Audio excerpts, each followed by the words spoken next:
Kita coba dulu hitung-hitungan gimana cara nyari cost of debt, gimana nyari cost of equity, kemudian gimana caranya nyari WACC, kita hitung-hitungan dulu. Nah, di akhir baru aku jelasin WACC ini untuk apa sih.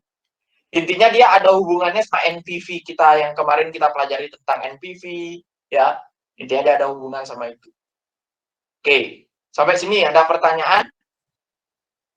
Kayak konsep, segitu aja sebenarnya konsepnya, nggak ribet-ribet kok. Ya. Oke, 3, 2, 1, aman. Ya, kita ke latihan soal sekarang. Soal nomor berapa nih? Soal nomor 2, konsep question. Ada yang bisa? Nomor 2, konsep question. Silakan angkat tangan. Baru konsep loh ini. Yuk. Waduh. Ya, ini mungkin karena aku ngasihnya. Oke, Aniel, silakan. Gas, Aniel. Untuk yang nomor 2 itu kan pertanyaannya, kenapa kita itu menggunakan angka yang setelah pajak atau ya itulah untuk biaya utang, tapi tidak kita gunakan untuk biaya ekuitas. Itu jawabannya kalau saya itu gampang ya, karena menurut saya tidak ada perbedaan antara biaya ekuitas itu setelah atau sebelum pajak. Mungkin itu saja dari saya, Kak.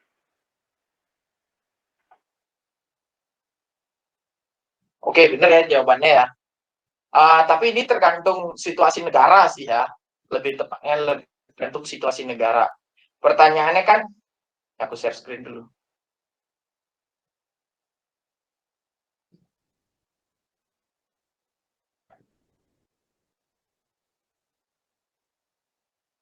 Dia tergantung situasi negara ya. Pertanyaan kan, mengapa kita menggunakan angka setelah pajak untuk biaya utang tetapi tidak untuk biaya ekuitas? Ya karena simpelnya beban bunga itu dapat dikurangkan dari pajak. Nah, di sini menariknya guys. Jadi kalau kalian tuh berutang, ya, kalau kalian berutang, bukan menimbulkan beban bunga. Beban bunga itu nanti mengurangi laba. Ya, saat mengurangi laba artinya pajak kita bayar pajaknya lebih sedikit.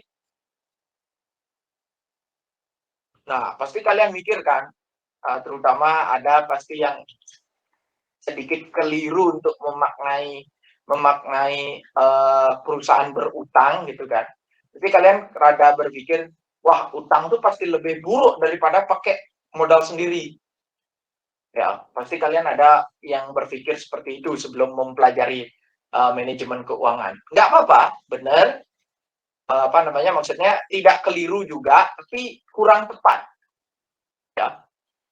Kenapa? Karena utang itu, kalau kalian berutang, beban bunga itu dapat dikurangkan mengurangi laba bersih. Loh Kak, berarti kan laba bersihnya lebih kecil. Ya emang lebih kecil, tapi pajak kon juga lebih kecil. Jadi kalian bayar pajaknya nggak begitu besar.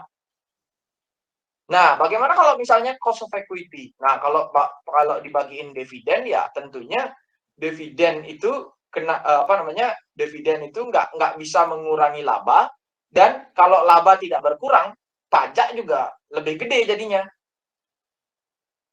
Misalnya kon punya perusahaan, misalnya Haniel buat perusahaan, ya, terus perusahaannya itu dibiayai atau dimodali dari bunga utang,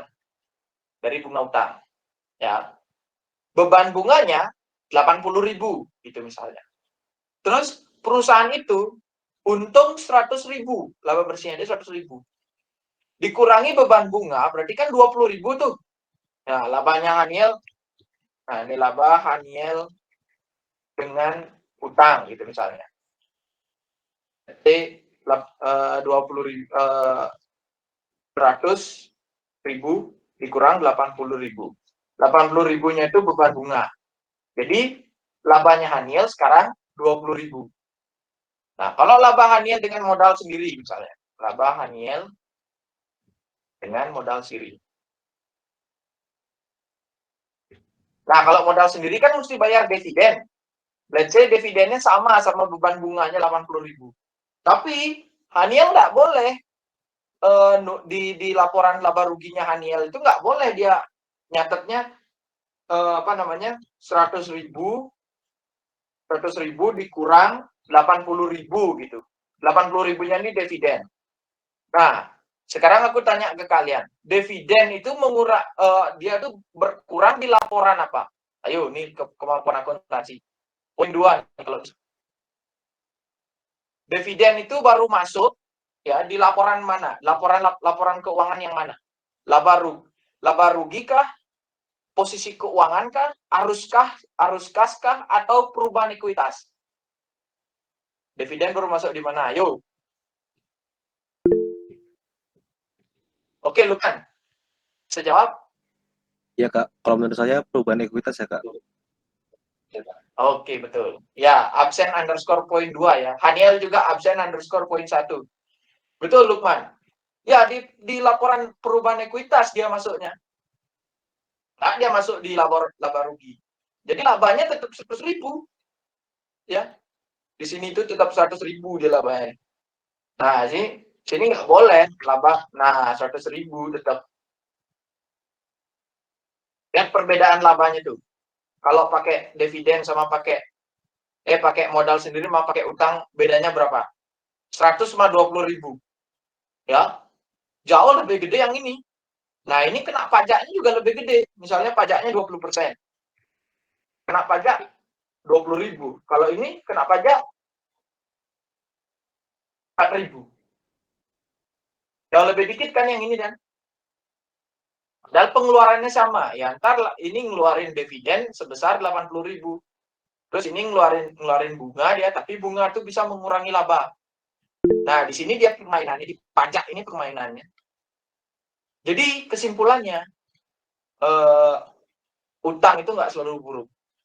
Ya, ada hitung-hitungannya. Kapan dia buruk, kapan dia baik, itu ada hitung-hitungannya. Nah, tapi karena kita sekarang masih membahas tentang weighted average cost of capital, jadi belum masuk situ, ya. Ntar masuk di materi capital structure, namanya capital structure.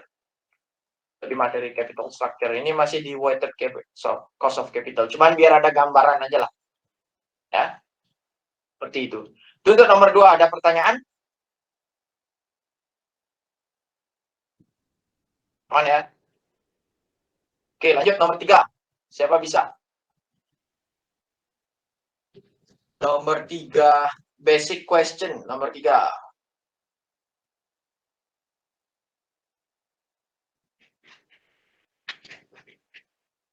Oke, kok nggak ada yang mau ini? Oke, kalau gitu aku aja ya. Nomor 3.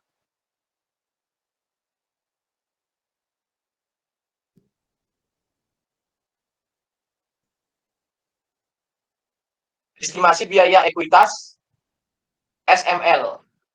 SML itu kepanjangannya Security Market Line ya.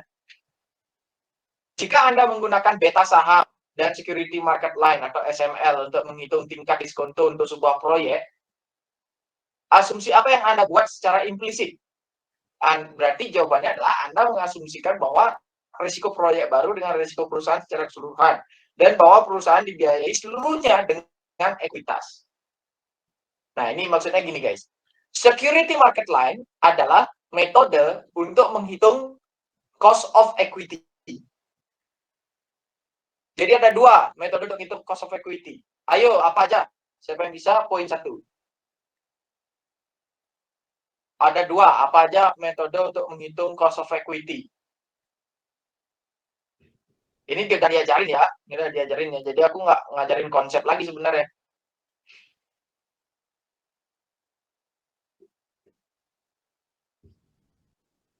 Ya, nggak ada yang tahu. Oke, jadi ada 2, yaitu dividend discount model, ya, dividend discount model, sama yang namanya CAPM, Capital Asset Pricing Model, atau bahasa lainnya Security Market Line.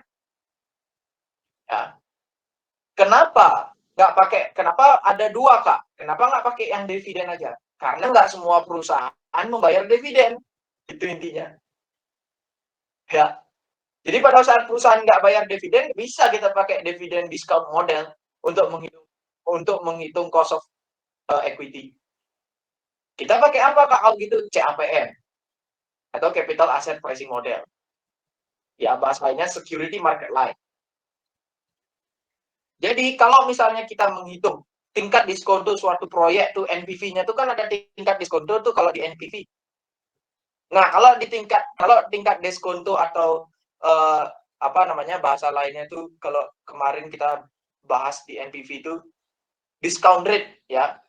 Kalau misalnya kita discount rate itu pakai cost of equity, which is nggak pakai cost of debt juga, artinya pembiayaan untuk kita membuat proyek itu hanya berdasarkan ekuitas. Itu intinya. Ya, soal nomor 3. Jadinya kan kemarin itu kita belajar tuh NPV suatu proyek, ya kan? NPV suatu proyek, terus ada discount rate. Tapi di soal, discount rate-nya sudah diketahui. Nah, kalau sekarang itu intinya kita mencari discount rate-nya itu. Discount rate yang ada di tadi itu. Kalau misalnya kita mencari discount rate pakai cost of equity doang, berarti bisa diasumsikan proyek yang kita itu NPV-nya itu dia cuma pakai ekuitas doang untuk permodalannya. Misalnya dia menerbitkan saham untuk ekspansi pasar gitu. Proyeknya itu ekspansi pasar atau beli mesin baru. Ya. Beli mesin baru misalnya. Nah, proyeknya itu kan berupa pembelian mesin itu. Nah, kemudian dia permodalannya hanya pakai ekuitas, berarti ngitungnya cost of equity doang. Kalau hanya pakai utang, berarti ngitungnya cost of debt doang. Tapi kalau pakai dua-duanya, cost of capital namanya. Oke, lanjut. Siapa bisa nomor 4? Concept question. Ayo guys. Nomor 4. Saya bisa nomor 4 concept question. Nah, ini udah pada ngantuk nih. Emang berat nih jam segini nih. Habis setengah jam lagi guys. Sorry guys. Yuk, siapa bisa nomor? Yuk, basic question. Udah bisa ya? Ya wes lah.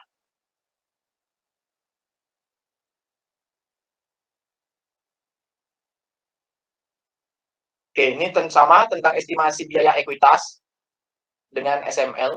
Apa keuntungan menggunakan pendekatan security market line atau SML untuk menemukan biaya modal ekuitas? Ya tahu ya, biaya modal ekuitas itu cost of equity maksudnya, jangan bingung. Apa kerugiannya? Informasi spesifik apa yang diperlukan ya untuk menggunakan metode ini? Apakah semua variabel ini dapat diamati atau apakah mereka perlu diperkirakan? Apa saja cara Anda bisa mendapatkan perkiraan ini? 2 keuntungan utama pendekatan SML, yaitu bahwa secara eksplisit memasukkan risiko yang relevan dari saham. Dan metode ini lebih dapat diterapkan secara khusus daripada model dividen discount model. Ya. Karena SML tidak membuat asumsi apapun tentang dividen perusahaan. Jadi kalau perusahaan yang tidak menggunakan dividen, dia bagusnya pakai SML. Tapi kalau perusahaan yang pakai dividen, apakah bisa pakai SML, Kak? Bisa juga. Ya. Kerugian utama dari penggunaan SML-nya adalah 3 parameter, yaitu tingkat bebas risiko, pengembalian yang diharapkan pasar, dan beta yang harus diperkirakan. Nah ini, di sini tingkat jeleknya itu di sini. Beta itu guys, wah ini agak susah sih kalau aku ngejelasin tentang beta. Jadi intinya beta itu kayak beta saham ya, orang bilang beta saham. Misalnya saham ICBP gitu misalnya. Betanya 0,8. Oh, artinya ya, dengar nih baik-baik. Kalau betanya 0,8 artinya pergerakan sahamnya ICBP dan pergerakan pasar, which is pasar itu adalah IHSG, pasar di Indonesia, indeks harga saham gabungan, ya, antara pasar dan perusahaan ICBP itu dia pergerakan harganya itu 80% sensitivity-nya gitu loh. Kalau pasar turun, ICBP turun. Kalau pasar naik, ICBP naik. Kalau pasar naik 100%, ICBP naik 80%. Nah, itulah yang disebut sebagai beta 0,8. Kalau pasar turun 100%, ICBP turun 80%. Ya, kayak gitu dia. Beta pasar. Nah, ntar aku kasih lihat ya gimana caranya ngitung CAPM atau metode XML ini di perusahaan yang asli gitu ya, perusahaan yang ada di Bursa Efek Indonesia. Gimana sih caranya ngitung? Oke. Kemudian kerugian utama dari metode XML adalah 3 parameter tadi yang aku sebut. Kemudian yang kedua, metode ini pada dasarnya menggunakan informasi historis dan memperkirakan parameter. Nah, ini historis itu maksudnya gimana? Ya, memang kita di kalangan analis keuangan itu memang kita menggunakan informasi historis, maksudnya laporan keuangannya itu tumbuh penjualan perusahaan ini tumbuh berapa persen sih tahun. Nah, itu semua pakai informasi historis. Nah, masalahnya informasi historis itu memang menjadi yang paling kuat untuk memprediksi apa yang terjadi di masa depan. Tapi masalahnya, di masa depan kita nggak bisa memprediksi secara akurat. Paham nggak? Siapa yang bisa memprediksi ada COVID-19? Oh, memang setiap 10 tahun sekali bahwa 10 tahun sekali dunia ini terkena wabah gitu. Mana ada? Ya, 10 tahun sebelum COVID-19 itu kan nggak pernah ada wabah apa. 10 tahunnya, 20 tahunnya lagi juga nggak pernah ada wabah apa. 30 tahunnya lagi nggak ada wabah apa. Tiba-tiba aja di 2020 muncul COVID-19. Siapa yang bisa menebak? Ya. Nah, jadi kalau misalnya kita pakai data historis, 10 tahun sebelum COVID-19 ada kok wabah, 20 tahun nggak ada wabah, 30 tahun nggak ada wabah.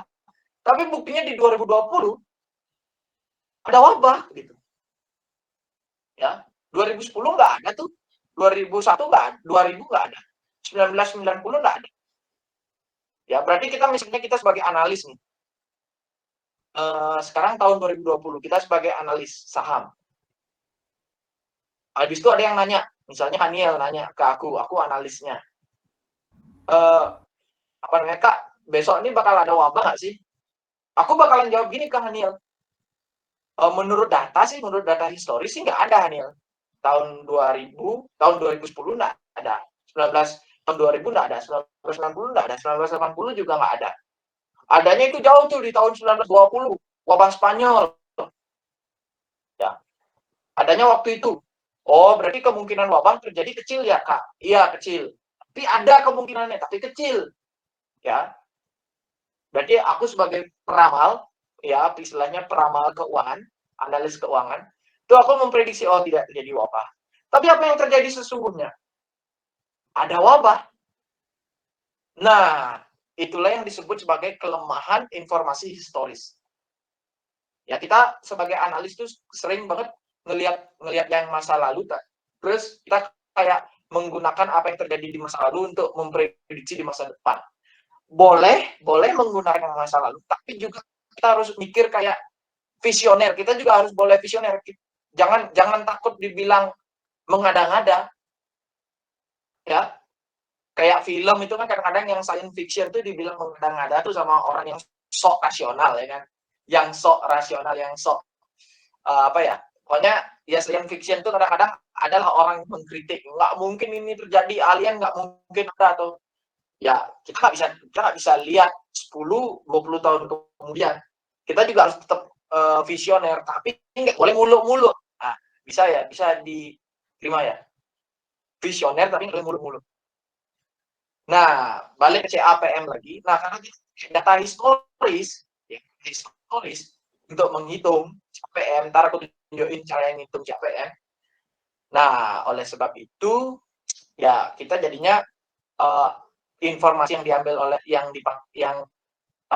kita gunakan untuk menghitung CAPM itu agak ada resiko, ya, bukan agak, ada resiko keakuratannya terganggu. Ada resiko terganggu. Resiko, aku ngomong resiko. Makanya ini babnya ini kan bab tentang resiko sebenarnya. Memang kita berbicara resiko. ada resiko untuk keakuratan menghitung CAPM ini terganggu. Ntar kita lihat ya gimana menghitung CAPM aslinya seperti apa. Oke, tuh jawaban nomor 4. Ada pertanyaan? Mahasiswa biasanya nanya kayak gini nih. Loh Kak, kalau kayak gitu metode apa yang paling tepat? Nah, ada yang namanya metode paling tepat ya. Apalagi meramal-meramal kayak gitu. Kayak menghitung CAPM ini kan meramal, istilahnya menganalisa. Kita memprediksi tadi.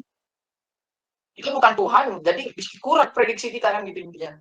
Harus mempertimbangkan risiko. Nah, jadi mahasiswa sering nanya tuh, jadi apa yang paling akurat, kayak metode penelitian, apa yang paling akurat, apalah yang paling akurat. Nah, jadi aku nggak setuju ya, nggak ada di dunia ini nggak ada yang paling akurat kecuali Tuhan aja. Ya, nggak ada yang paling akurat. Tergantung kebutuhannya. Kalau misalnya perusahaannya pakai dividen, kita boleh pakai dividen diskon model.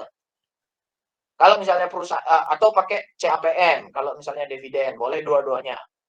Tapi kalau misalnya tanpa dividen, nggak mungkin kita pakai dividen diskon model ya. Harus pakai yang namanya capital asset pricing model. Apakah capital asset pricing model sudah menjadi metode yang paling tepat? Juga belum tentu. Gitu ya. Nah, seperti itu guys. Kita lanjut ke soal nomor 5, konsep question. Siapa yang bisa nomor 5, konsep question?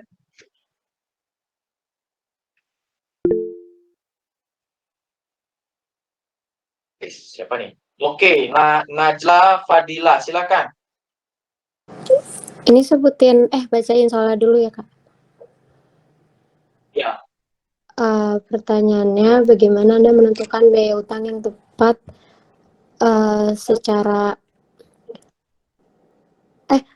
bagaimana Anda menentukan biaya utang yang tepat untuk sebuah perusahaan? Apakah ada bedanya jika utang perusahaan ditempatkan secara pribadi dan bukan diperdagangkan secara publik? Dan bagaimana Anda memperkirakan biaya utang untuk sebuah perusahaan yang hanya masalah utang yang dimiliki secara pribadi oleh investor institusional? Itu jawabannya, biaya hutang setelah pajak yang sesuai untuk perusahaan itu tingkat bunga yang harus dibayar jika perusahaan menerbitkan utang baru. Oleh karena itu, jika suku bunga pada obligasi perusahaan yang beredar diamati, itu perusahaan memiliki perkiraan biaya utang yang akurat. Terus, jika utang ditempatkan secara pribadi, perusahaan masih dapat memperkirakan biaya utangnya dengan melihat biaya utang untuk perusahaan serupa dalam kelas resiko yang sama. Dan jika hutang tersebut diperdagangkan secara publik, komplikasi tambahan muncul ketika perusahaan memiliki lebih dari satu masalah yang beredar. Dan masalah ini juga jarang memiliki hasil yang sama karena tidak ada dua masalah yang benar-benar homogen. Sudah, Kak. Oke, benar ya jawabannya. Jadi untuk menghitung cost of debt, ya, misalnya Najla, itu dia berutang 100 juta ke Haniel, bunganya 4%. Berutang ini obligasi nih, utangnya obligasi, bukan utang berupa utang sederhana gitu, enggak, tapi obligasi, surat utang, karena 100 juta kan gede nilainya. Terus yang beli itu adalah Haniel sebagai kreditur, Najla sebagai debitur. Ya. Nah, Haniel sebagai lender, Najla sebagai borrower. Nah, misalnya tenor dari utangnya itu atau Najla itu harus melunasi 20 tahun dari sekarang. Nah, dari 20 tahun itu kan ada perjalanan tuh kayak 20 tahun itu kayak situasi ekonomi berubah-ubah ya. Terus suku bunga pasar yang ditetapkan Bank Indonesia juga berubah-ubah. Jadi sebenarnya cost of equity yang actual, yang sebenarnya itu adalah bukan 8%. Ya, tadi kan 100 juta, terus bunga utangnya yang Haniel kasih bunga utangnya ke Najla itu 8%. Tapi sebenarnya bukan 8%, karena itu 20 tahun kemudian. Tenornya 20 tahun lagi. Artinya 8% itu bisa bergejolak gitu loh. Ya. Apalagi obligasi itu kan bisa diperdagangkan. Nah, gejolak pasar itu menyebabkan adanya risiko. Nah, lagi-lagi masuk ke risiko. Nah, berdasarkan hitung-hitungan matematika, antara ada yang namanya bond valuation, maka bunga yang sebenarnya atau cost of debt yang sebenarnya itu adalah yield to maturity atau YTM. Yield itu artinya bunga ya. Nah, ini lagi bahasa-bahasa baru. Interest, yield ya, kupon itu bunga di dalam obligasi. Yield to maturity. Maturity itu artinya jatuh tempo. Jadi yield to maturity sampai jatuh tempo itu berapa sih bunga sebenarnya setelah kita mengalami gonjang-ganjing situasi perekonomian. Tentu ada risiko yang masuk di situ. Berapa sih bunga sebenarnya? Nah, seperti itu. Ya, makanya tadi disebut tuh sama si Najla kan, bahwasanya ada komplikasi tambahan muncul ketika perusahaan memiliki lebih dari satu yang beredar. Lagi, masalahnya si Najla ini nggak cuma ngutang ke Haniel, bisa dia ngutang ke Fikriana juga. Jadi krediturnya lebih dari satu. Ya. Kemudian ada pemeringkatan kredit, kemudian ada risiko gagal bayar dan sebagainya. Ya. Itu yang menyebabkan yang memang harusnya 8% dan Najla pun bayarnya 8% terus ke Haniel 100 juta dikali 8% dapat 8 juta. Ya dia bayarnya 8 juta terus ke Haniel. Tapi 8 juta itu nilainya naik turun gitu loh. Ya tetap 8 juta tapi di pasar 8 juta itu dinilai naik turun. Oleh sebab itulah disebut bunga sesungguhnya itu adalah yield to maturity. Apalagi obligasi dia dipengaruhi oleh market. Ya, kita berbicara masalah market sekarang. Yang namanya market tuh ya risiko ya di situ ya. Ada salah satu orang, tapi aku lupa namanya, nasihat investasinya dia bagus banget. Pasar seperti Tuhan. Market seperti Tuhan. Maksudnya dia market saham, pasar modal, market obligasi dan sebagainya. Pasar itu seperti Tuhan. Ya. Dia ngontrol harga, dan semacamnya. Tapi baiknya Tuhan, kalau kalian mengambil keputusan yang salah, Tuhan masih mengampuni. Tapi kalau pasar, kalian mengambil keputusan yang salah, boncos. Nah, itu bedanya Tuhan sama pasar ya. Pasar seperti Tuhan, tapi Tuhan itu ada baiknya. Beliau memberikan kita pengampunan kalau misalnya kita berbuat salah. Tapi kalau pasar kita salah, kita boncos gitu ya. Kayak gitu guys. Nah, jadi ada faktor risiko kalau kalian udah terjun ke pasar modal, pasar apa gitu, pasti kalian mempertimbangkan risiko apa ya. Kalau misalnya utang, tentunya risikonya kayak kebangkrutan gitu. Jadi Najla tuh nggak bisa melunasi Haniel ya. Haniel boncos juga ikut gitu ya. Nggak bisa dilunasi utangnya. Ya. Gitu. Ada pertanyaan nomor 5, question.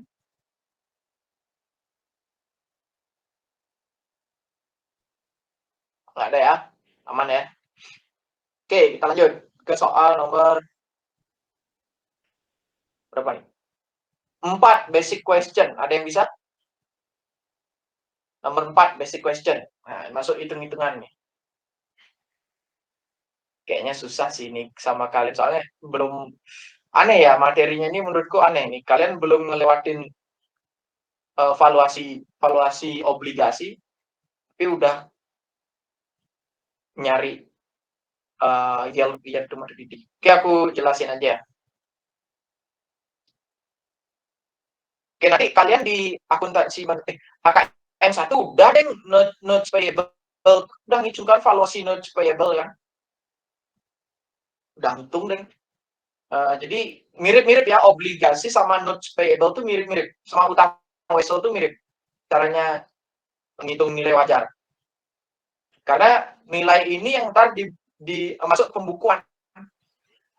Ya. Oke. Sebentar, share screen.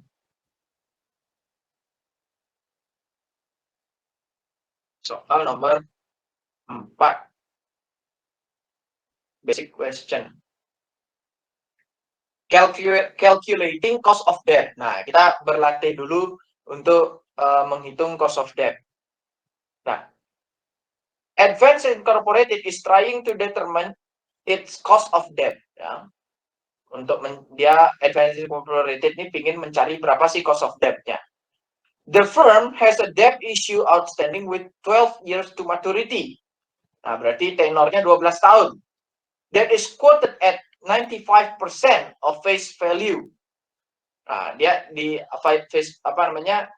laku sebesar 90% dari face value-nya. Di pasar itu dia laku 90% dari face value-nya. Ya. The issue makes semi-annual payments and has a coupon rate of 8% annually. Ya. The issue makes semi-annual payments. Semi-annual artinya dua kali setahun. What is Advance's pre-tax cost of debt? If the tax rate is 35%, what is the after-tax cost of debt? Nah, jadi ditanya, berapa sih cost of debt-nya? Kemudian berapa sih cost of debt yang after tax? Untuk menghitung bond valuation, itu sebenarnya ada rumusnya, guys. Ya, aku nggak mau ajarin kalian, karena aku yakin di AKM kalian sudah diajarin. Tapi, aku ngasih kalian jalan cepatnya, yaitu menggunakan Excel ini. Tinggal kalian input angka aja di sini. Ya. Nah, jadi apa yang kita cari untuk menghitung cost of debt? Yang kita cari itu adalah annual required return nih, guys.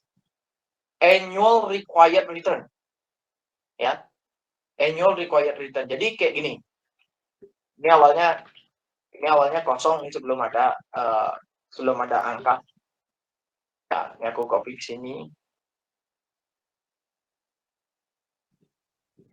1000 ini asumsi, guys. 1000 ini asumsi. Ya. Terus 950 ini juga asumsi. Nah, jadi gini, kan di sini disebutkan bahwa dia tuh terjual 90%, 95% of face value. Face value-nya 1000, berarti kejualnya 95%, berarti 950 yang kejual. Ya wes, isi 1000. Isi 1000 di sini. Ini aku hapus dulu ya, Nah, isi 1000 di sini, 1000. Kemudian annual coupon rate-nya itu adalah yang 8% nih, guys. Tapi kan dia dibayar semi annual, berarti kan 2 kali. 2 kali setahun dia dibayar. Ya wes, berarti kalau 2 kali setahun berarti kalau setahunnya 8%, 2 kali setahun berarti 8% dibagi 2 per 2. Nah, 4%. Annual required return-nya lewatin dulu. Karena ini yang kita cari, ya kan? Ini yang kita cari annual required return. Kemudian years to maturity. Ini hati-hati ya. YTM itu yield to maturity, bukan years to maturity. Yield to maturity. Ya. Itu yields to maturity. Nah, beda ya, years to maturity sama yield to maturity, beda. Nah, kemudian years to maturity, bisa kita lihat di sini. Maturity-nya kan 12 tahun. Nah, tapi ingat konsep time value of money dulu, ya. Kalau misalnya pembayarannya 2 kali, berarti kan years to maturity-nya sekarang ya bukan 12 tahun, bukan 12 kali, tapi 24 kali, karena pembayarannya 2 kali dalam setahun. Berarti 12 dikali 2. Payment frekuensi, karena 2 kali setahun, ya wes 2. Nah, Anda dapat nih, ya kan? Ini value of bond-nya biarin dulu, guys. Value of bond-nya ini biarin dulu. Ya, tapi ini harus sudah dibuat nih, rumusnya ini harus sudah dibuat. Jangan kalian hapus. Ya, rumusnya udah dibuat. Nah, ntar kan muncul angka 1960 nih. Kemudian yang kolom ini kosong. Nah, kita kan cari yang kolom yang ini. Nah, aku kasih sedikit tips kalian untuk menggunakan Excel, ya. Kalian klik data. kemudian what if analysis, kemudian chat goal seek, set cell-nya di sini ya, set cell-nya ini. Nah, kemudian to value. Nah, value yang kita cari itu berapa? 950 kan tadi. Ini kan face value-nya 1000. Tapi dia terjual 90% of face value. Berarti 1000 dikali 95%. Berapa? 950. Kita tulis 950 di sini manual aja. 950. By changing cell. Nah, jadi kita tuh mencari berapa sih annual required return kalau berdasarkan data yang kita himpun di sini, berapa sih annual required return-nya? Ya udah, kita klik di sini. Nah, kemudian klik OK. Nah, ntar dia kayak ngeproses sendiri. Akhirnya kita dapatlah annual required return sebesar 4,34%. Nah, kemudian kan udah selesai nih nyari annual required return, udah dapat. Kemudian kita nyari yield to maturity. Yield to maturity caranya gimana? Yang tadi annual required return dikali payment frekuensinya. Kalau satu kali ya wes satu di sini ya. Nah, yield to maturity adalah 8,67%. 4,34% dikali 2. Ya, dapat 8,67%. Ini cost of debt-nya, guys. Ini cost of debt. Sudah selesai sampai sini. Cost of debt. Tapi masalahnya di soal mintanya after tax cost of debt. Nah, berarti kita udah tahu tax-nya 35%. After tax-nya ya udah simpel aja. 8,67% dikali 1 min tax. Berarti after tax cost of debt-nya 5,64%. Cost of debt aja 8,67%. Ya. Ya, bisa diingat ya ini ya, apa caranya nyari goal seek itu aman ya. Soalnya kalau pakai hitung-hitungan gini susah. Hitung-hitungan apa namanya? Hitung-hitungan yang di kertas susah banget. Ribet banget, guys. Ya. Jadi aku sarankan kalian pakai Excel. Emang udah nggak bisa sih. Udah sampai materi ini udah nggak bisa sih lagi pakai kertas-kertasan. Kalau pakai kertas-kertasan, keburu habis ngitung itu doang pas UTS start. Ya, harus kayak gini caranya. Chat goal seek, what if analysis, goal seek, set cell-nya di sini 950. Oke, to value-nya 950. By changing cell-nya ini. Nah, itu dia hitung ngekalkulasiin sendiri dapat 4,34%. Berarti maksudnya apa sih ini data bond valuation-nya? Berarti dengan face value sebesar 1000, coupon rate sebesar 4%, annual required return sebesar 4,34%, years to maturity yang 24, dan payment-nya dilakukan 2 kali setahun, maka harga obligasi itu adalah 950. Nah, masalahnya, tadi kan udah disebut tuh sama si Najla tuh, bisa tidak akurat nih cost of debt-nya nih. Di bagian mananya nggak bisa tidak akurat, Kak? Di bagian ini, guys. 4,34% ini. Karena 4,34% ini adalah tingkat suku bunga pasar. Pasar kan bergejolak. Ya. Pasar kan bergejolak. Nah, ini bisa berubah-ubah. Nah, tapi masalahnya kalau bond yang namanya bond atau obligasi, itu kan dia stabil ya. Obligasi kan utang, dia stabil. Ya, kira-kira bisa lah diperkirakan 8,67% cost of debt. Terus after tax-nya 5,64%. Ya. Itu nomor 4 basic question. Ada pertanyaan? Aman ya? Terus ada yang mau ngerjain nggak? Nomor 5. Nomor 5 basic question. Ada yang mau ngerjain nggak? Kayaknya nggak ada nih. Poin 3 nih kalau berani ngerjain nih. Poin 3. Nggak ada ya? Oke.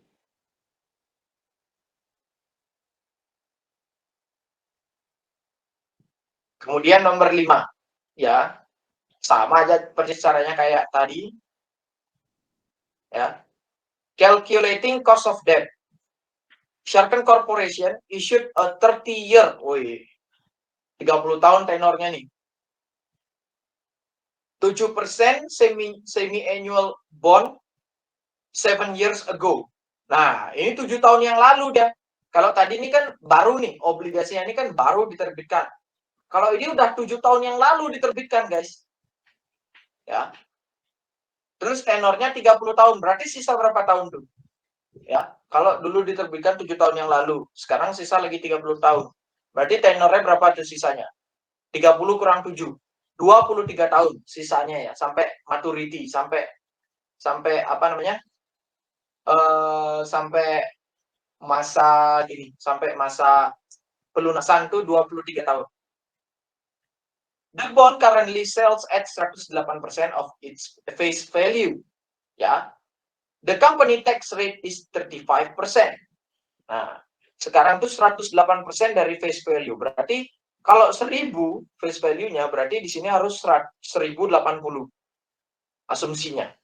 Ini sorry, ini aku belum bahas. 108%. Nah, ya. Jadi aku buat ulang dulu gininya. Biar kalian bisa ngelihat proses pengerjaannya. Nah, kalian hapus dulu yang warna biru-biru. Ya. Hapus dulu semua. Kemudian masukin datanya. Sama face value kita asumsikan 1000. Ya, ini soalnya nggak ada ya. Nggak ada tulisan face value-nya berapa. Jadi kita asumsikan aja 1000 gitu. Nah, kemudian annual coupon rate-nya 7%, berarti karena semi annual pembayaran berarti dua kali setahun. Satu tahun itu 7%, berarti kalau 2 kali setahun berarti bunganya 7% per 2. Biasa. Annual required return kosongin, years to maturity adalah tadi kan 30 tahun. Kemudian 30 tahun itu 7 tahun yang lalu. Berarti kalau sekarang kan sisa 23 tahun. Nah, tapi pembayarannya itu 2 kali setahun. Berarti 23 dikali 2. Karena sisa 23 tahun, itu pembayarannya semi annual. Ya. Jadi dikali 2. Payment frekuensinya juga 2 ya, karena memang 1 tahun itu 2 kali dia bayar. Nah, kemudian cara nyari annual required return sama kayak tadi, what if analysis, goal seek, set sell di 2610. To value-nya 1080 ya. Kemudian misalnya oke, dia hitung sendiri dapat 3,17. Berarti yield to maturity-nya adalah 3,17 dikali 2. Dapatlah cost of debt sebesar 6,34%. After tax cost of debt-nya ya sama kayak tadi, 6,34% dikali 1 min 35%. Hasilnya 4,12%. Kemudian, which is more relevant, the pre-tax or the after-tax cost of debt, and why? Ya, tentunya tarif setelah pajak atau cost of debt yang setelah pajak ini yang 4,12 ya lebih relevan karena itu adalah biaya aktual bagi perusahaan. Ya. Tentunya ini 35% tax ini di Amerika ya. Kalau di Indonesia kalian harus cari tahu dulu di peraturan pajak, di PMK ya, di peraturan Menteri Keuangan tentang perpajakan. Kalian cari tahu dulu di situ berapa tarif pajak untuk utang, untuk obligasi, bunga obligasi, berapa tarif pajaknya. Dari sana kalian bisa cari, kemudian dapatlah cost of debt. Seperti itu. Ya. Oke, udah 2 kali kita latihan cari cost of debt. Ya. Hitung-hitungannya. Kan aku disuruh hitung-hitungannya tuh kemarin sama Pak Ubay. Konsep udah sama beliaunya. Ya. Bond valuation ini berguna banget nih. Ntar kalian pas masuk akuntansi tentang bond valuation pasti kalian nyariin Excelku yang ini. Ya. Kemudian kita lanjut ke soal nomor. Nah, ini aku lompat dulu ke soal nomor 21 intermediate untuk mempelajari tentang cost of equity ya. Baru ntar ke soal nomor 13. Ya, kita lompat dulu ke soal nomor 21 yang cost of equity. Baru ntar balik ke nomor 13. Oke, aku mau tanya, yang nomor 21 intermediate, siapa yang udah ngerjain? Intermediate nih. Poin 5 nih. Kalau bisa. Ayo, siapa yang bisa ngerjain? Oke, Haniel, silahkan. Nomor 21, mantap. Nomor 21 ya, bukan 13, Haniel.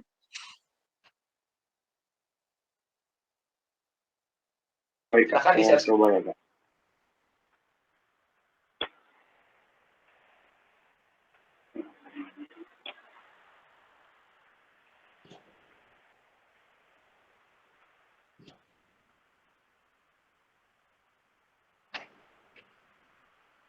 Oke.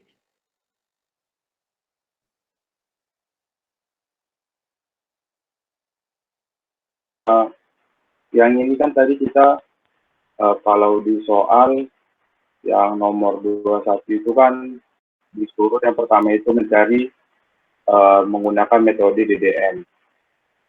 Saya itu menggunakan ini. Di soal itu kan sudah diketahui ya, yang pertama itu dividennya itu 0,80 atau sebesar 8%. Terus kita kalikan dengan 1,05. Lalu kita bagi dengan 61 ditambah dengan 55%. Semuanya sudah diketahui di soal, di mana itu 61-nya itu stock price, lalu 5%-nya itu growth expect-nya. Maka kita dapat cost of equity-nya itu sebesar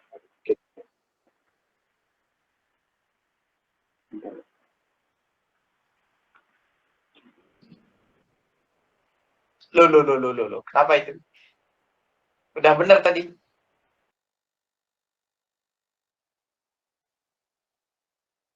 Oke. Baru kita lanjut ke yang B, itu kan B itu pertanyaannya tentang metode menggunakan SML ya. Jadi rumusnya itu menggunakan ini. Di soal kan sudah diketahui ya, yang kedua itu ada treasury bills yielding itu sebesar 5,5%. Ini kita masukkan, baru kita masih keluarkan ini, kita tambahkan, kita cari dulu di 1,5 ini sudah diketahui juga di soal, yaitu merupakan stock betanya 1,5, lalu dikalikan dengan 12%, dikurangi dengan 5,5%. Sehingga kita bisa dapat menggunakan SML itu seperti ini, 15,25%.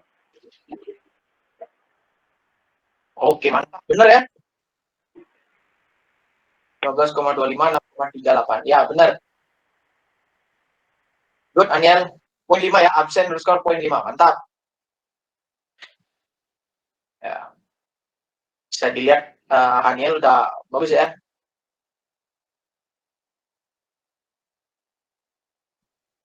Sekarang punya aku share screen. Kalau aku tentunya ada model Excel-nya. Ya, jadi kalian tinggal input angka-angka saja. Rumusnya kalian bisa lihat di buku lah ya. Rumus dividen diskon model itu seperti apa yang jelas. Kalau dari sini ya, kalau kita jabarin ini rumusnya gitu. Ini rumusnya. Ya. Ini juga kalau CAPM ini rumusnya. Oke, soal nomor 21. Calculating the cost of equity. Floyd Industries, ya tadi kita udah menghitung caranya mencari cost of debt. Sekarang kita cari menghitung caranya mencari cost of equity. Ya, calculating the cost of equity. Floyd Industry stock has a beta 1,5. Ya, dia punya beta 1,5. The company just paid a dividend of $0,8. Ya, just paid. Bahasa Indonesia just paid itu adalah baru saja. Ya. Artinya D0, dividen ke 0. Dividen ke 0. Bahasa matematikanya gitu. Sekarang artinya dividen ke 0. Ya. 0,8. And the dividend are expected to grow at 5% per year. Ya, bertumbuh 5% terus-terusan. Bertumbuh 5%, pokoknya tahunnya tumbuh 5% itu dividen. The expected return of the market adalah 12%. Treasury bills are yielding 5.5%. The most recent stock price for Floyd is $61. Calculate the cost of equity using DDM model, dividend discount model, ya. DDM itu dividend discount. Kemudian calculate the cost of equity using SML atau CAPM, capital price asset pricing model, sama aja sama SML ya. Kemudian, why do you think your estimate in A and B are so different? Nah, jadi gini guys, kita hitung dulu yang pakai dividen model.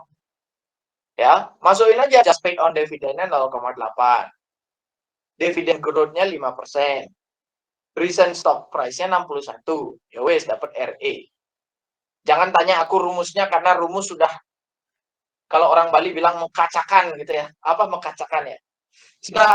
Sudah tertebar di mana-mana rumus dividen discount model di internet, kalian cari pasti gini juga rumusnya, di buku Ross gitu juga sama aja ya. Ya, rumusnya. Jadi aku nggak mau jelasin rumus lagi ke kalian. Ya. Dapat 6,38% cost of equity berdasarkan dividen discount model. Kemudian capital asset pricing model. Ya, rumusnya ini risk free rate, RF ini risk free rate ya, risk free rate. RM itu risk market atau market risk, expected return of the market. Return market. Dalam hal ini return IHSG itu berapa sih? Nah, kemudian beta ini ya tadi udah aku bilang sensitivitas antara saham dengan pasar. Kalau 1,5 ini artinya misalnya ini saham apa ya? Saham Floyd Industry kan. Berarti saham Floyd Industry ini kalau pasar naik 100%, si Floyd ini naik 150%. Wah, ini lebih istilahnya lebih fluktuatif daripada pasar. Kalau pasar naik, IHSG naik 150%, 100%, si Floyd ini naik 150. Lebih lagi dari 50 dia naik. Kalau jatuh, dia lebih dalam jatuhnya. Misalnya pasar turun 100%, si Floyd Industry itu turun minus 150%. Itu artinya beta, sensitivitas antara pasar dengan begininya dia, dengan stoknya dia. Ya. Nah, oh ya, ada sedikit insight. Kalau betanya minus gimana, Kak? Kalau minus 1. Artinya apa, Kak, kalau minus 1? Nah, kalau minus, betanya minus, artinya kalau pasar naik 100%, saham kita justru turun 100%. Ya, dia bertolak belakang kalau dia minus. Nggak ngikut. Kalau si pasar naik 100, kalau betanya minus 1, berarti dia turun 100% saham kita. Tapi kalau pasarnya turun 100%, saham kita justru naik 100%. Ya, seperti itu guys. Ya, beta itu kayak gitu penjelasannya. Nah, saat menggunakan model pertumbuhan dividen atau CAPM, Anda harus ingat bahwa keduanya merupakan aku belum jelasin yang CAPM. Nah, CAPM itu rumusnya risk free rate ditambah beta dikali risk market dikurang risk free rate. Risk free rate itu 5,5% dapat dari treasury bills. Treasury bills itu kayak semacam gini, government bond. Government bond. Nah, ntar aku contohin gimana kalau versi Indonesia kita. Kemudian expected market ini gimana caranya nyari 12%. Ya. Risk free rate gimana caranya nyari, risk market gimana caranya nyari, beta gimana caranya nyari, ntar aku contohin ke kalian. Ya. Soalnya aku sering banget pakai metode CAPM ini untuk ngitung kalau misalnya aku lomba valuasi saham, aku sering banget ngitungnya pakai CAPM. Ya. Kemudian bisa kalian lihat di sini, return on equity, cost of equity berdasarkan dividen discount model dan cost of equity berdasarkan capital asset pricing model, bedanya jauh banget. Ya, hampir 1%. 100% lebih bedanya. Lihat, ini 6%, ini 15. 100% lebih bedanya. Penjelasannya gimana? Saat menggunakan model pertumbuhan dividen atau CAPM, Anda harus Ingat bahwa keduanya merupakan perkiraan biaya ekuitas. Selain itu, dan mungkin yang lebih penting, setiap estimasi biaya ekuitas bergantung pada asumsi yang berbeda. Maksudnya apa? Ya tentunya tadi, kalau misalnya dia menggunakan dividen, berarti cost of equity-nya 6,38%. Kalau misalnya tanpa dividen, berarti dia 15,25%. Tentunya dividen ini hati-hati, guys. Kalau aku lebih percaya sama CAPM karena dia memperhitungkan sensitivity sama pasar. Kalau dividen tuh enggak. Ya growth ya 5% aja, enggak ada hubungannya antar kalau misalnya terjadi penurunan situasi ekonomi, bisa aja perusahaannya itu enggak lama, berarti dia udah enggak bayar dividen lagi. Nah, itu bahaya. Perusahaan nggak bayar dividen lagi, ya kita sia-sia menggunakan dividen discount model. Nah, yang lebih tepat adalah CAPM. Seperti itu. Paham ya, ngitung cost of equity? Cost of debt caranya satu doang. Ya, model doang dengan yield to maturity ini. Ya, itu untuk cost of debt. Nah, tapi kalau ngitung cost of equity ada dua. Dividen discount model dan CAPM. Rumusnya ini. Kalian tinggal masukin input data, yang warna biru-biru kalian input, beres. Ya. Nah, kalau misalnya return on equity, cost of equity-nya ditauin, tapi betanya nggak ditauin, gimana caranya nyari? Ya kayak tadi itu, nah, misalnya gini nih, nah, misalnya kayak gini. Nah, beta tidak diketahui ya, kosong. Kalau beta tidak diketahui. Tapi cost of equity ditauin 15,25. Berarti caranya gini. What if analysis, goal seek, set sell-nya di cost of equity, total value-nya adalah 15,25%, berarti kan 0,1525. Ya, 0,1525. Itu kan 15% ya, 15,25%. Changing by sell-nya adalah beta di sini. Terus klik OK. Nah, 1,5. Tuh lihat. Ya. Itu caranya. Kalau yang di tengah-tengah ini yang tidak diketahui. Aman ya?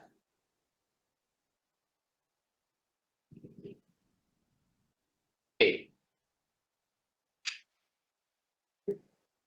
Ada pertanyaan sampai sini? Ngitung cost of debt, ngitung cost of equity.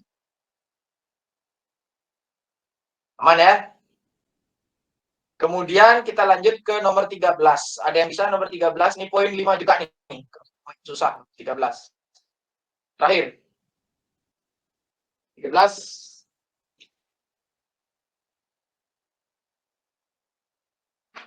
Aku aja ya.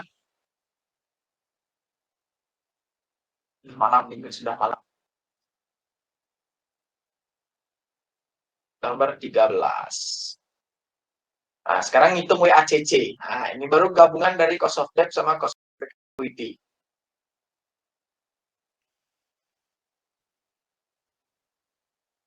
Nah. We will be finding the weighted average cost of capital. Given the following information, the Huntington Power Corporation find the WACC assuming the company tax rate is 35%. Ya. Dia cari permodalan nih. Dia cari modal. Ya. Di struktur permodalannya dia debt sama ekuitas. Ya. Debt sama ekuitas. Ekuitas ini common stock-nya nih, ekuitas. Ya, tentunya saham ya kan. Kalau ekuitas itu berarti hubungannya sama saham. Nah, jadi di sini ada informasi bahwa debt-nya itu diterbitkan sebanyak 5.000 lembar saham, 5.000 lembar obligasi dengan kupon. Nah, ini kupon nih bahasanya nih. Ya, kupon. Annual coupon rate itu 8%. Kemudian dengan par value itu artinya face value. Nah, ini lagi juga ada ada istilah baru. Par itu sama face sama ya. Par value, face value sama. $1.000. Kemudian 20 years to maturity, ya, maturity 20. Selling for 103% of par berarti dijual 103% dari par value-nya, berarti 1.030 dia jual. face value 1000, berarti dia jualnya 1030. Ya. The bonds make semi-annual payments. Jadi kiranya 2 kali setahun. Ya wes, kita isi aja. Ya, ini aku buat baru aja deh. Tapi sebelum kita ngitung ke nyari cost of debt, kita harus ngitung dulu yang namanya market value, guys. Market value of debt sama market value of equity. Caranya menghitung market value of debt bagaimana? Caranya adalah berapa harga selling dari surat berharga itu dikali sama total lembar surat berharga yang beredar. Misalnya market value of debt yang beredar kan 5.000 lembar. Harga sellingnya 1030. Ya, 5.000 dikali 1000 dikali 1,03. 1000 dikali 1,03 kan 1030. Nah, berarti yang beredar adalah berarti market value of debt-nya adalah 5.150.000. Itu market value of debt. Market value of equity gimana? Berapa kalau equity kan hubungannya sama saham. Berapa lembar saham yang beredar dikali sama harga pasar saham. Harga pasar per lembar saham. Yang beredar 160.000 ini. 160.000 share outstanding dikali sama selling price $57 per lembar. Maka 9120. Ya. Dari sini kita bisa nemuin value of the firm, market value of the firm. Sebesar 14 juta ditambah doang. Nah, tapi sebenarnya market value of the firm ini kita nggak gunain sih. Ya, kita cuma butuh 2 ini aja. Market value debt sama market value equity. Ya, ini ntar aku kasih tahu kenapa kita nyari ini market value debt sama market value equity. Nah, setelah kita menghitung MVD dan equity, kita menghitung cost of debt. Ya. Caranya sama kayak tadi. Ya. Kita kosongin dulu. Ceritanya kan nggak ada nih, ceritanya nggak ada. Jadi kita kosongin dulu. Kemudian face value berapa? 1000. Ya, 1000. 1000. Annual coupon rate 8%. Kemudian dibayar 2 kali setahun, berarti 8%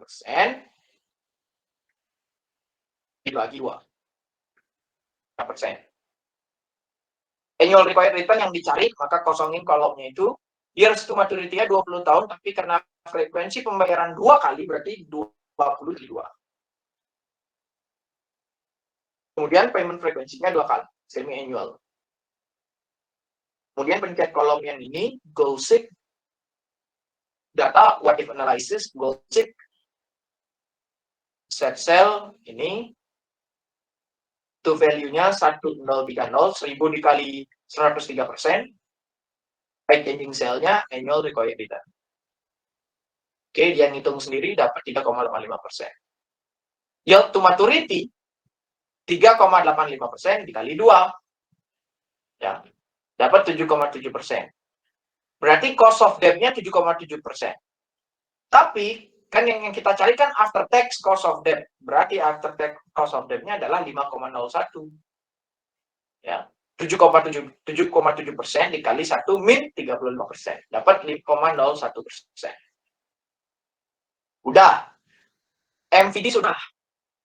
Market value of debt sudah. Market value of equity sudah. After tax cost of debt sudah.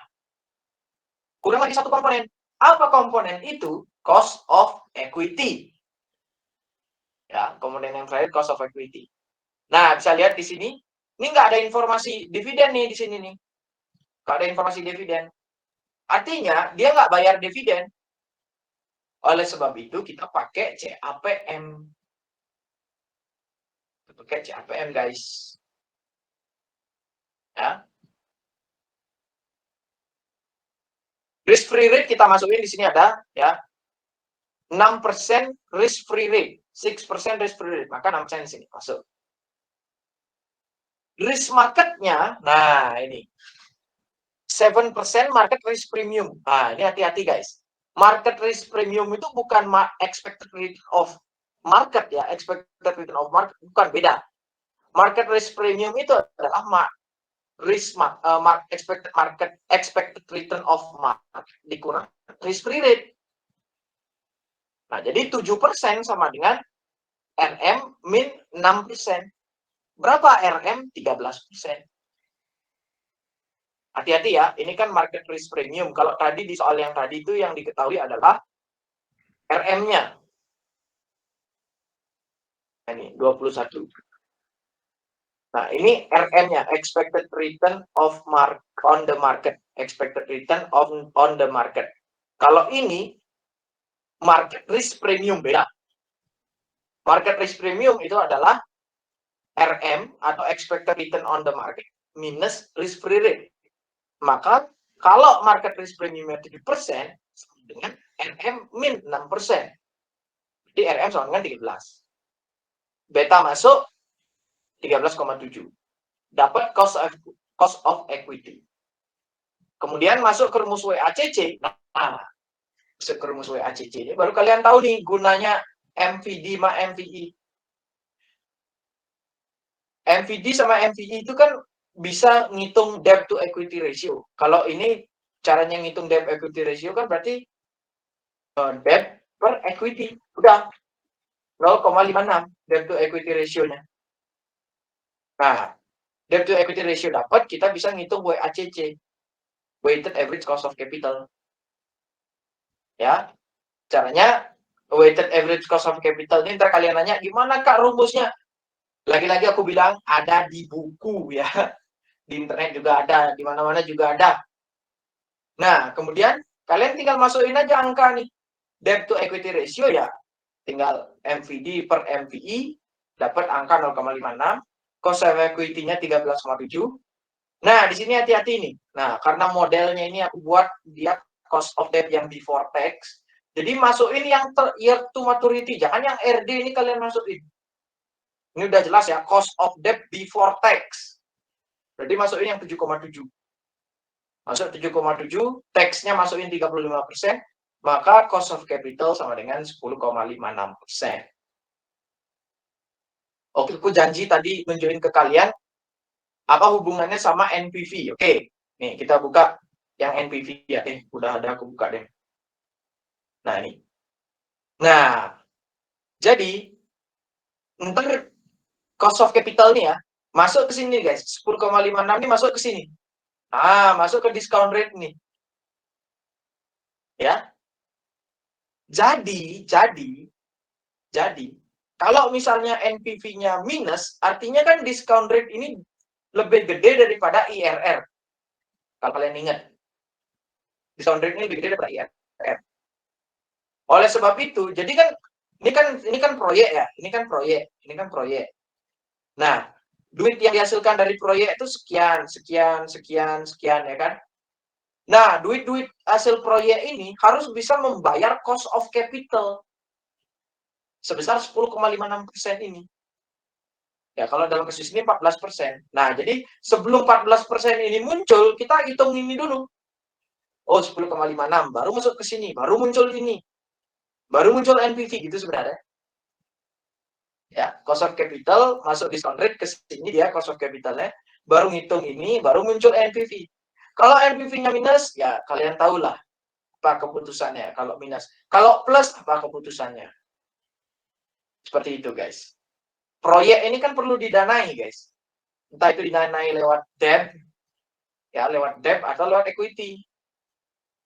Nah, kalau debt doang ya berarti cost of debt aja yang di sini di discount rate ini. Hanya cost of debt. Kalau equity aja, pendanaannya dari equity aja berarti cost of equity aja di sini di discount rate ini. Tapi kalau debt sama equity berarti cost of capital. Kayak gitu hubungannya. Oke, ada pertanyaan? Sampai sini ada pertanyaan?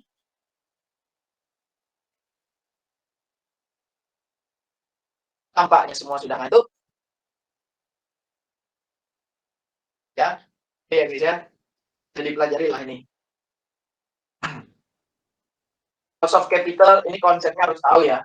Kita harus tahu, udah diceritain sama Pak Dubai kemarin, jadi harus tahu konsep basicnya seperti apa ya. Oke, itu dia dari aku tentang cost of capital. Aku kasih lihat caranya ngitung cost of equity terakhir nih last sebelum tidur. Oke, documents ya, lomba. Terakhir lomba aku apa ya? Saja ya. Bukan.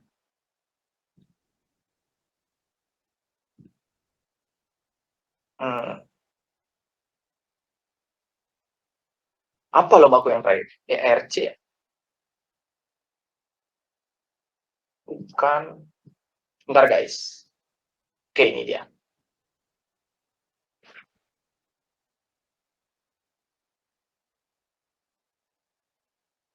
Nah, jadi kalau misalnya di dunia nyata gitu ya, di dunia nyata,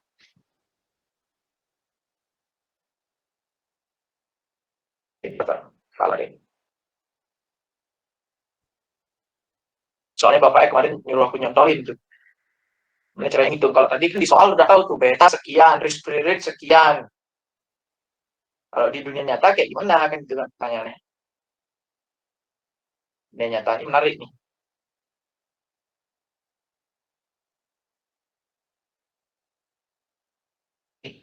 Masuk hidup.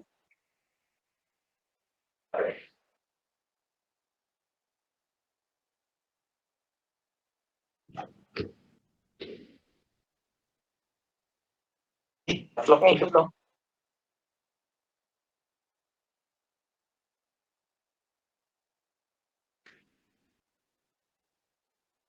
Kok bilang masuknya? Bentar, cecek. Aku lupa passwordnya lagi gawat.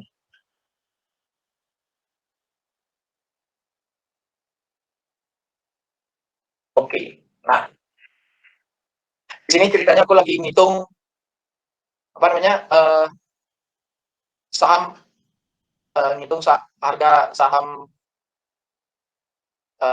Astra Internasional ya. Ngitung apa namanya harga saham Astra Internasional. Nah,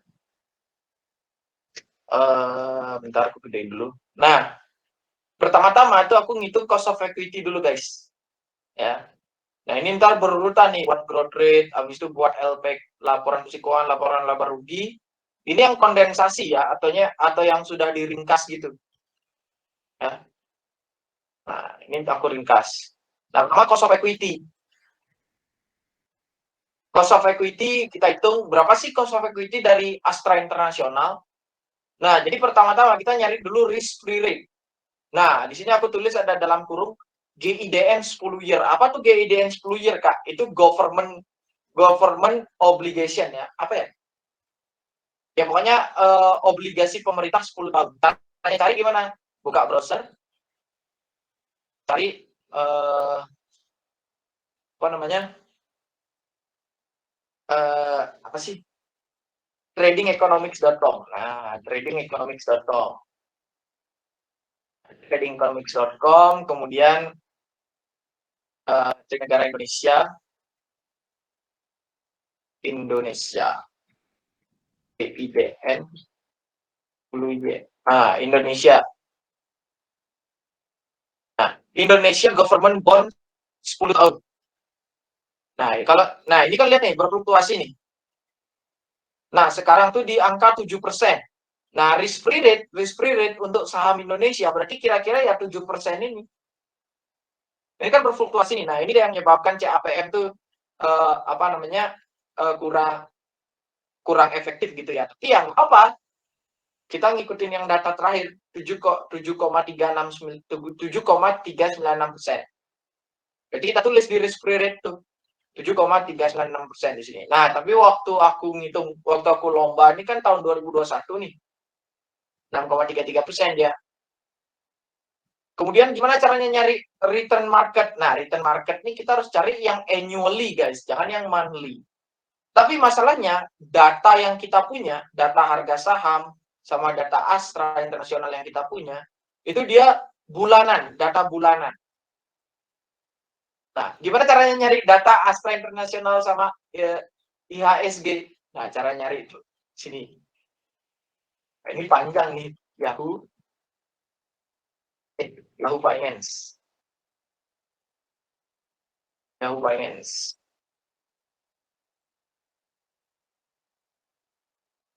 Kemudian kalian buka apa yang kalian cari, apa namanya? Kan IHSG ya. Kalau IHSG itu di internasional namanya JKSE Composite Index.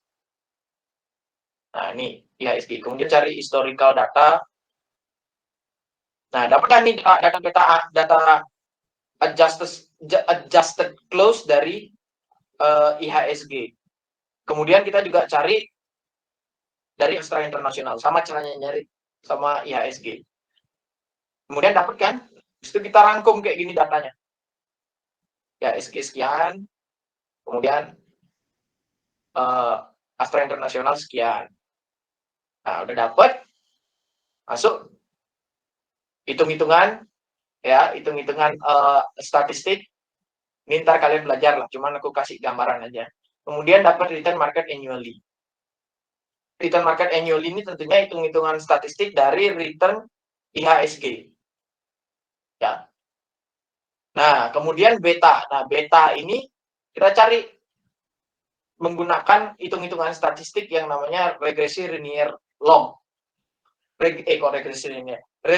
Regresi aja, bukan regresi linear log. Regresi aja. Nah, berdasarkan regresi data antara return IHSG dengan return Astra Internasional itu dapat memiliki sensitivitas sebesar 1,29. Nah, masuk sini. Berarti cost of equity untuk Astra Internasional adalah 11,66%. Nah, ntar cost of equity ini ngeling nih. Kemana? Ke perhitungan free cash flow model. Nah, ini perhitungan untuk ngitung nilai wajar saham. Nah, ini kalian belum dapat sih ngitung cara nyari free cash flow di sini. Sama kayak ngitung NPV purchase price. Bedanya ada terminal value. Ada terminal value di sini. Kemudian hitung-hitungan. Nah, ini kan sama nih kayak gini nih, sama kayak ngitung NPV. Ada present value, free cash flow. Nah, ini tuh diantar. Nah, di WACC dia gininya kayak ngitung NPV itu loh. Free cash flow per 1 plus WACC, cost of capital. Pangkat 1. Kemudian selanjutnya dapat nilai perusahaan, nilai utang, nilai ekuitas. Kemudian nilai ekuitas ini dijadiin, ini kan masih dalam jutaan rupiah, dijadiin rupiah dulu. Habis itu dibagi sama total lembar saham yang beredar. Dapatlah hasilnya 5.771. Ya, pada saat aku ngitung ini, harga saham harga saham Astra Internasional itu adalah,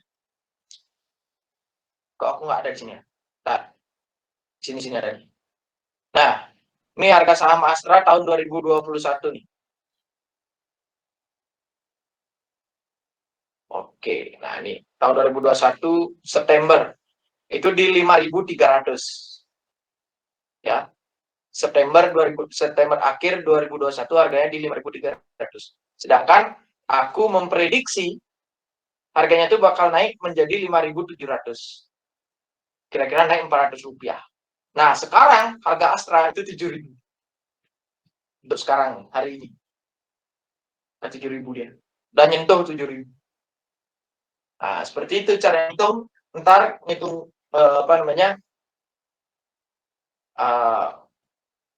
valuasi saham. Ya. Terus ada proyeksi-proyeksi dan sebagainya nih. Wah, ini ribet sih. Lumayan nih kalau kalian mau belajar. Kalau kalian mau belajar mau ikut lomba valuasi saham, analisa saham kayak gini, bisa tanya-tanya ke aku ya. Soalnya di akuntansi masih Nggak ada selain aku, nggak ada ya. Bisa jamin nggak ada orang selain aku yang lomba valuasi saham. Jadi kalau kalian tertarik untuk lomba valuasi saham, bisa hubungi aku ya. Oke. Itu guys. Dah, yang penting udah aku lunas lah sama Bapak. Ya. Ada pertanyaan sampai sini? Aku absen semua dah, kasihan manggil lagi. Aku absen semua. Ada pertanyaan sampai sini? Aman ya? Semoga aman lah ya. Oke, terima kasih teman-teman karena sudah meluangkan waktu. Udah jam 10 di sana ya, di sini jam 11 malam. Terima kasih, boleh meninggalkan Jimmy. Semangat teman-teman. Terima kasih, Kak. Oke. Thank you guys, thank you. Terima kasih, Kak. Makasih Kak. Terima kasih, Kak.